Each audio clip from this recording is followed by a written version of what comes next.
Another trap that I think many are falling into today, especially those in the Adventist church who have been indoctrinated in the Revelation seminars and have been taught that Revelation 13 teaches a political power system of a lamb-like beast rising in the late 18th century that will have the principles of liberty coming up in a new part of the world and identified as the United States, but will eventually speak like a dragon, and the merging of the political powers and the church powers to pass certain forms of religious practice, particularly requiring people to worship in certain ways. That people who've indoctrinated into that are blind to the possibility that people who reject God and don't belong to an organized church could actually form a beastly system of their own. They think you can only have the image of the beast forming if it's an organized church or churches taking control of the government.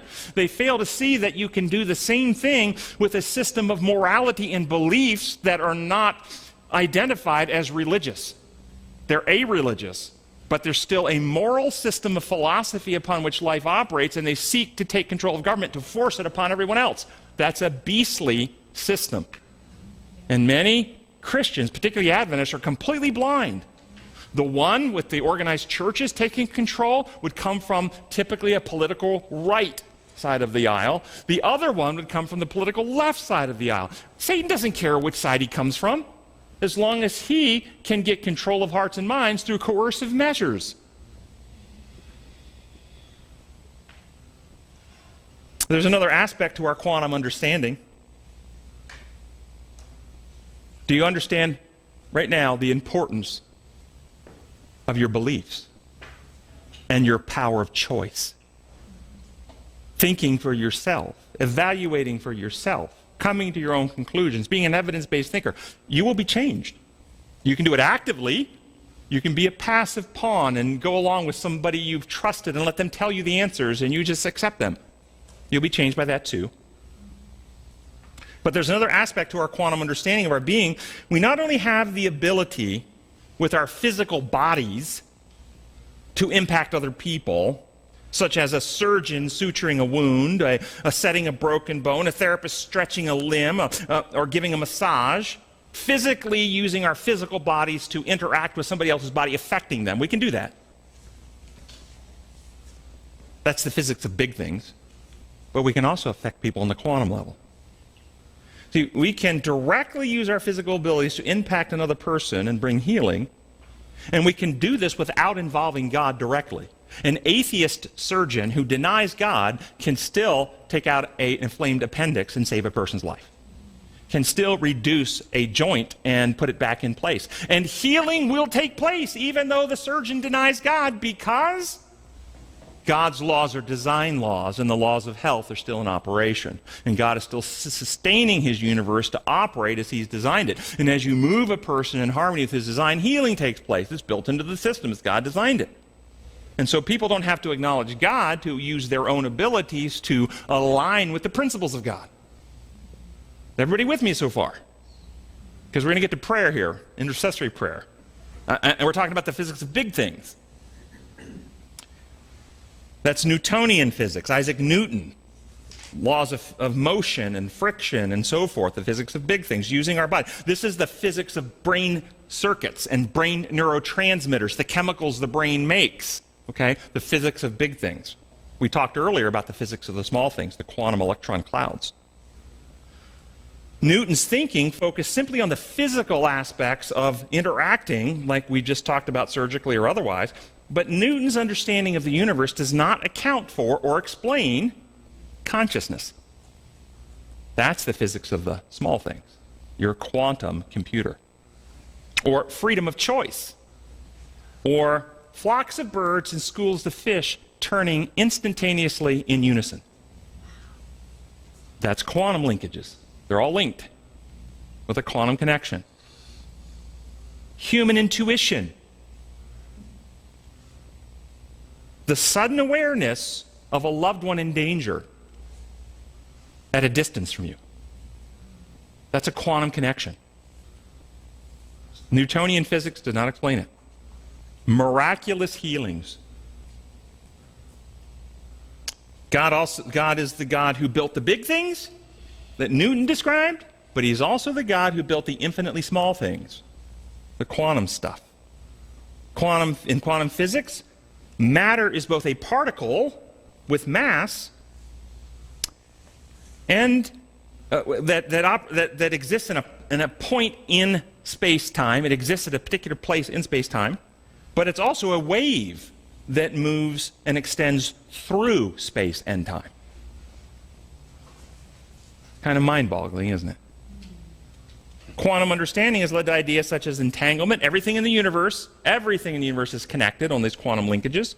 And the observer effect and string theory. Observer effect is matter exists both as mass and wave, with spin and vibration, oscillates and spins, but it remains in a state of uncertainty until interacted with by the observer. The act of measuring, observing, interacting, choosing causes matter in its uncertainty to conform. We just talked about that in your electron clouds. This gives a scientific basis for the freedom of choice. You have freedom to choose. And that our choices do actually change us and the world around us. We can alter outcomes by our choices. We are not merely programmed or fated. This idea of fate, that was my fate. That's not godly. You have power of choice. Or predetermined by some external force that you have no power over. It's not godly. You have the power of choice. String theory states that everything in the universe is connected by infinitesimally small strings. This idea teaches that particles separated by physical space are still connected by these strings and entangled, and therefore can impact and affect each other through distance. Now listen to this quotation.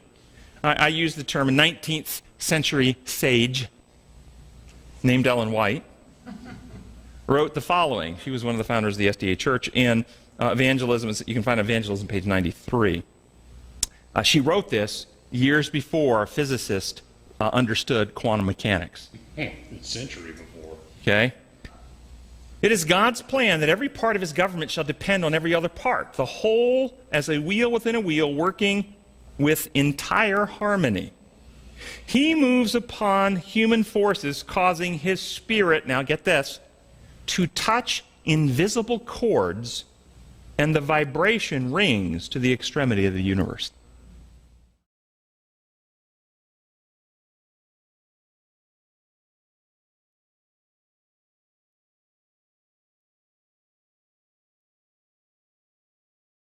That's strings. That's quantum strings. They vibrate and they reach through the entire universe, touching everything. That's brilliant. That's exactly quantum mechanics. This raises questions for us today about our conscious intent. Can you consciously and purposely, you can affect things with your physical body. We just talked about that. Did you realize you can affect things with your conscious intention? Researchers placed placental DNA in test tubes and instructed participants to generate emotions of love and goodwill, and then focus their intention. Once they've generated love and goodwill, focus their intention on causing the DNA in those test tubes to wind closer and tighter down. This can actually be measured by the absorption of ultraviolet light. The tighter they are, the more ultraviolet light it absorbs, and they can measure that. What they found is when they focused love and goodwill with purposeful intent on the DNA to conformation change, it changed by 25% measurable change. When the tubes in the DNA were in the room and the participants generated love and goodwill, but no intention, no conformation change. When they focused the intention to change, but no love and goodwill, no conformation change. It required both the generating of love and goodwill and purposeful choice or intention to get the outcome.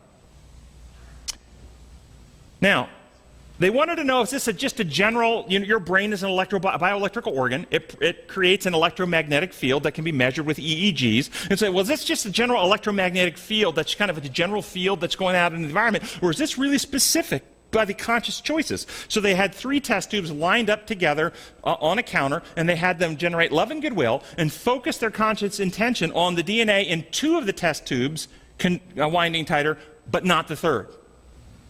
And that's what happened. 2 of them had the change, 25% absorption of light more. The third one didn't change at all. Then in 5 separate studies, they did the same thing, but they had the test tubes moved a half a mile away into another building, and they had them at a particular time generate love and goodwill and focus on causing the DNA to wind tighter, and half a mile away it did, every time. This study would indicate that we can not only impact other people or things around us in the large ways, but we can also interact with the small ways. But we can only, now this is important, we can only impact when we're generating the emotion of love and goodwill and purposeful intention. If we have negative emotions, if we're hostile, if we're hate-filled, we pray for injury, we cast spells, we do incantations, we do voodoo dolls to cause harm on people, the study would indicate that it would have no power and no ability to cause harm. This makes perfect sense when you understand that God is love. And God created the universe, and those quantum strings are sustained by God and his character, and they only activate with love. Isn't that phenomenal? Dr. Elizabeth Targ conducted studies to measure the impact of remote, long-distance prayer in patients who had never met the people that are praying for them. These patients were terminally ill AIDS patients. The patients were matched, in other words, they had equal severity of illness, CD4 count, which is a white blood cell count, severity of illness, randomized into 10 weeks remote healing prayer or a control group. They had faith healers from a variety of different backgrounds, multiple different traditions, and even some that don't believe in God. They believe in the forces of nature and so forth, okay? They had them, and they presented them with the photo, they presented them with the T-cell helper count, and they had them generate a motion of love and goodwill and pray for their health. All the patients were blinded, meaning they didn't know whether they were in the control group or the active prayer group. 6 months later, after the 10 weeks of prayer, they evaluated the outcomes of this group. And what they found, looking at the medical records of medical professionals who were blinded, so they didn't know which patient was in which group, they just evaluated the condition based on the medical records, CD4 counts and other things, and severity of illness. And what they found is that those in the prayer group showed, and all these are, I won't give you the statistics, but they're all statistically significant differences. The one in the prayer group, improved mood, less doctor visits, fewer hospitalizations, fewer days in the hospital, fewer AIDS-defining illnesses, less illness severity.